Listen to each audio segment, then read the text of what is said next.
예수님을 믿는 것보다 더 큰 복은 없죠. 부끄러운 구원이라도 구원받는 것이 큰 복이죠.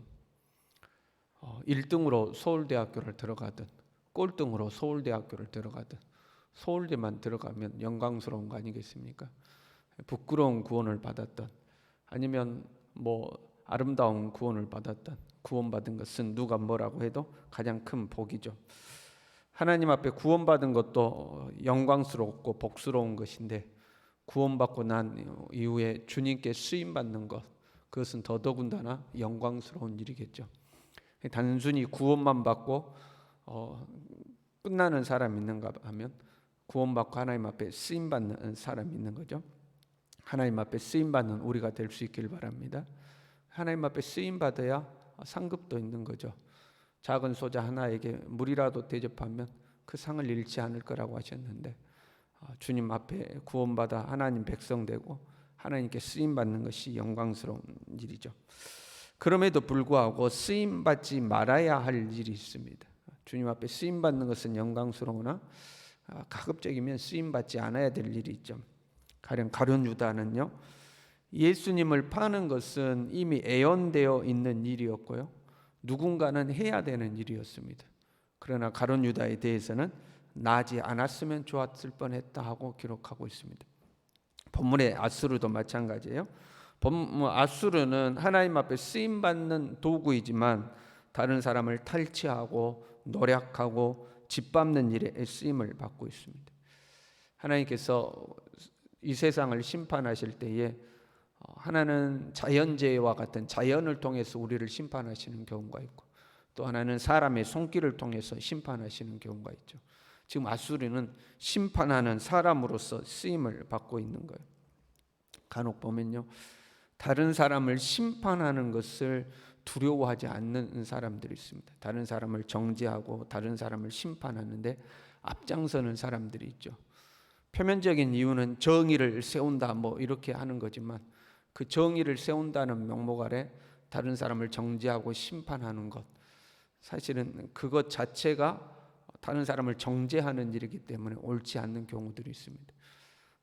교회에서 분열이 생겼어요. 교회가 분열되고 갈등해서 싸우게 되면 그 앞장서는 사람들이 있죠. 이거는 바로 잡아야 된다 하고 교회가 갈등하고 분열하는 일에 잘못된 것을 바로잡는다는 명목 아래 앞장서서 싸우는 사람들이 있어요. 그런데 그 싸우는 것 자체가 잘못됐죠. 그렇지 않습니까? 그래서 그런 일들을 통해서 뭔가가 바로잡히긴 하겠지만 그런 일에 쓰임받는 것은 결코 영광스럽지가 않죠. 예수님이 십자가에 달리실 때에 그 예수님을 정죄하는데 종교 지도자와 백성들이 이렇게 이야기했어요. 백성이 다 대답하여 이르되 그 피를 우리와 우리 자손에게 돌릴지어다.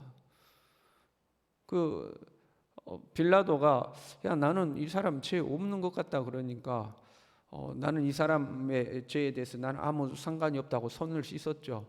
그러니까 그 피는 우리가 감당할 테니까 우리에게 돌리라 하고 이들이 앞장서서 그러한 일들을 해나갑니다.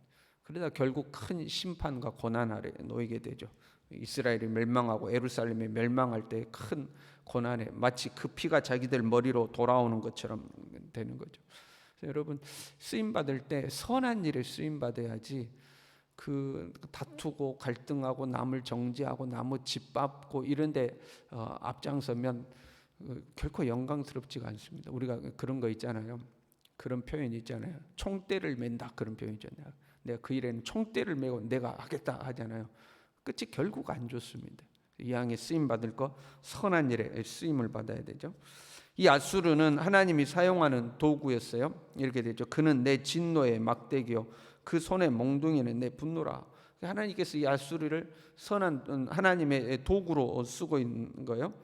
그런데 하나님이 아수르를 통해서 나를 노하게 한 백성만을 징계하기로 원하셨어요. 아수르를 통해서 하나님을 노하게 한 백성들, 하나님의 백성들 중에 하나님을 신뢰하지 아니하고 우상을 섬기고 하나님을 의지하기보다 세속을 의지했던 그 하나님의 진노를 일으켰던 백성들만을 치기를 원하셨죠. 심판의 도구로만 사용하기를 원하는 거예요. 심판의 도구로 쓰임 받을 때도 하나님이 정하신 방법과 경계가 있는 거죠. 그 하나님이 정하신 방법과 경계를 지켜야 되는데, 그런데 아수르는 어떻게 됐냐면 7절에 이렇게 됐어요. 허다한 나라를 파괴하며 멸절하려 하는도다.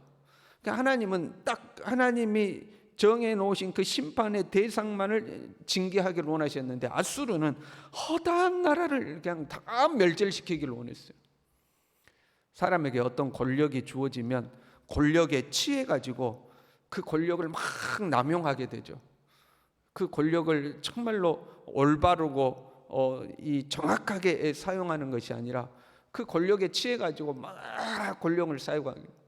하나님이 아수르에게 하나님을 진노케 한 백성들을 심판하기 위해서 힘을 부여하셨는데, 그 힘을 가지고 온 세계를 그냥 멸절해 버리려는 그 권력에 취해서 날뛰는 이제 모습이죠.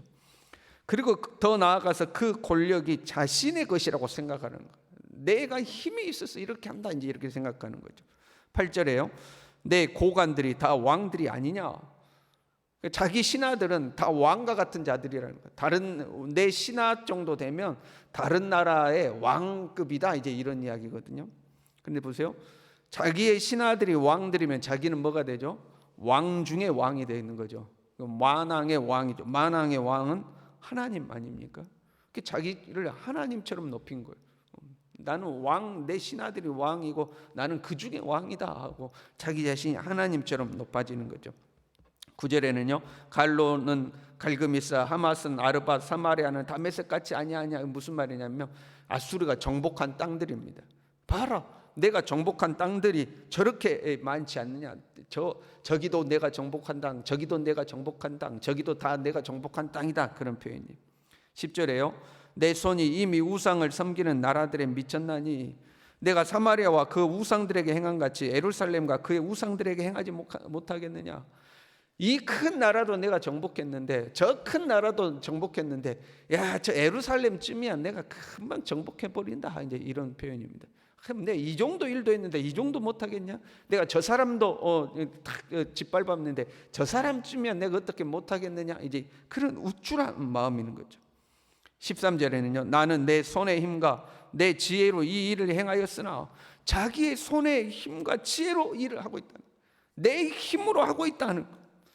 하나님이 아수르를 들어 사용하고 계시는데 그걸 망각하고 자기의 힘으로 하고 있다고 지금 자랑하고 있는 모습이죠. 사람이요, 조금 잘 나가면 으쓱해지고 어깨에 힘이 들어가고 목소리가 커지기가 쉽죠. 그렇잖아요. 자기가 조금만 힘이 생기면 으쓱해지기 쉽습니다. 그리고 그걸 절제하고 통제를 못하면 그냥 그 힘을 사용하는데 날뛰기 시작하죠. 그거 조심해야 되는 거죠. 내가 하나님 앞에 쓰임받는 하나님 앞에 도구다, 이 생각을 잊어버리면 안 돼요. 바울 사도는 나의 나된 것은 오직 하나님의 은혜다. 내가 이 정도 된 것은 하나님의 은혜다 하고 철저히 자기 자신을 하나님의 은혜 앞에 낮췄죠. 철저히 자기를 낮췄죠. 그런데 지금 아수르는 내가 말이야, 지혜가 있고 힘이 있고 내 능력이 있고 나 정도 되면 내가 만왕의 왕이다 말이야. 내가 못할 일 저거 내가 마음만 먹으면 얼마든지 짓밟을 수 있다 하고 아주 이 교만한 상태죠. 선한 일에 쓰임을 받던, 때로는 내가 하나님의 심판의 도구로 쓰임을 받던, 나는 하나님께 쓰임받는 막대기임을 기억해야 됩니다. 나는 하나님께 쓰임받는 막대기일 뿐이다. 그래야 우리가 겸손할 수 있는 거예요. 우리가 이제 읽진 않았지만 15절에 보면 이렇게 돼 있어요. 도끼가 어찌 찍는 자에게 스스로 자랑하겠으며 톱이 어찌 켜는 자에게 스스로 큰 채 하겠느냐. 도끼가 자랑할 게 뭐가 있으며 톱이 자랑할 게 뭐가 있냐는 거예요. 도끼를 들어 사용하는 사람이 있기 때문에 도끼가 쓰임받는 거고, 톱을 켜는 사람이 있으니까 톱이 쓰임받는 거지, 자기가 자랑할 게 없다는 거예요. 이는 막대기가 자기를 드는 자를 움직이려 하며 몽둥이가 나무 아닌 사람을 들려 함과 같음이로다. 막대기가 오히려 사람을 조종하려 한다는 거예요. 몽둥이가 오히려 사람을 움직이려고 한다는 거예요.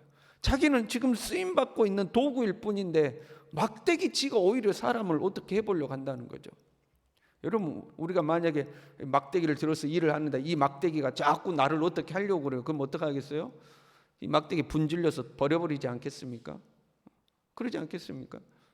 하나님이 우리를 들어 사용하는 걸 모르고 자꾸 깝죽거리고 우쭐거리고 하나님보다도 내가 막 더 앞서서 내가 하나님보다 앞서서 하나님의 일을 어떻게 하려고 하며 하나님이 우리를 어떻게 보시겠습니까? 그 지금 막대기가 그런 거예요.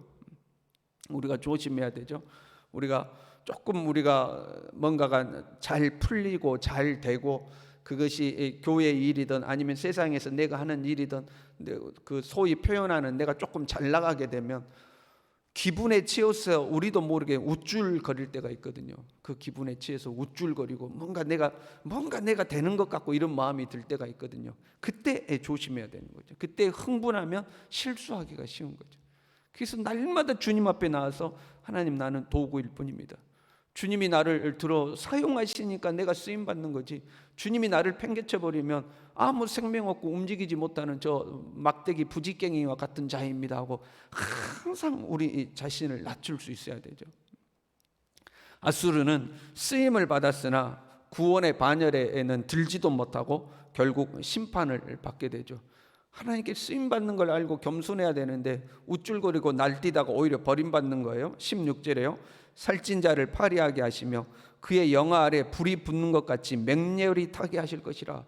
그가 불탈 거라는 거죠. 17절에 보면 하루 사이에 그의 가시와 찔레가 소멸되며 이러면 하루 사이에 불타 없어져 버릴 것이다 하는 거예요. 결국 아수르는 멸망하게 하는 거죠. 우리가 주님의 일을 한다고 하면서도 주님 앞에 상급과 칭찬을 받기보다 오히려 책망을 받을 수 있어요. 그 우리가 조심해야 되거든요. 내 나름대로는 한다고 했는데 오히려 책망이 될 수가 있죠. 어느 때요? 내 기분, 내 생각, 내 감정이 주님보다 앞서가게 되면, 뭔가 내가 업이 돼가지고 내가 들떠가지고 내 생각이 앞서가게 되고 내 감정이 앞서가게 되고, 주님이 나를 움직이시는 것이 아니라 내가 막 주님을 움직이려고 그러고, 그러면 오히려 책망받을 수가 있죠. 우리가 내려놓고 또 내려놔야 되죠. 조금 좋은 성과가 있어도, 조금 내가 요즘 좀 잘 풀리는 것 같아도, 여러 사람들이 나를 칭찬하고 나를 높이고 그래도 그 기분에 취하지 말고 항상 내 자신을 낮출 수 있어야 되죠. 누가복음 17장 10절에 이렇게 됐어요. 이와 같이 너희도 명령 받은 것을 다 행한 후에 이르기를 우리는 무익한 종이라 우리가 하여야 할 일을 한 것뿐이라 할지니라. 주님, 나는 무익한 종입니다. 마땅히 해야 할 일을 한 것뿐입니다 하는 겸손한 마음으로 주님 앞에 살아가는 우리 모두 될 수 있기를 바랍니다. 기도하겠습니다.